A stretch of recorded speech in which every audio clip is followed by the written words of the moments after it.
الورى للجسم كالغريب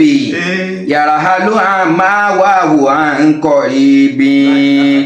يرحل عما وهو عن قريب روح الورى ẹ̀mí gbogbo ẹ̀dá tẹ́ríhun للجسم كالغريب lára ara wa tó wà yìí ẹ̀mí lára ara wa tó wà yìí ó dà gẹ́gẹ́ bí àjòjì ni bí àjòjì ní tó kó nbì kan tó lọ fíṣítì ibì kan sẹ́mi ayé pé ní àjòjì náà sì rí wọn ní àjòjì náà la jẹ́ láyé àjòjì gbogbo bí tó léwu kó lọ kì kò lè dára lé ń bẹ̀ kò lè di pé yóò máa gbé gbére ń bẹ̀ so bẹ́ẹ̀ náà lẹ̀mí wa ṣe rí lára wa tí ò ní máa ṣe gbére lọ nínú ara wa. يرحل عما وهو عن قريب láì wá pẹ́ láì jìnnà yóò padà kú lára wa yóò padà kú ń bẹ̀ pé tọ̀ òun tún lọ sí ilé òun tí ìdélé òun yóò fara lẹ́njọ́ kan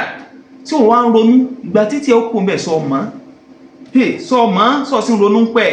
gbogbo náà là ń rí o ẹni àmà bí ti ń mú lọ jọ́wọ́n tiẹ̀ ó de jọ́wọ́n tèmi ó de sọ wá ń ronú pẹ̀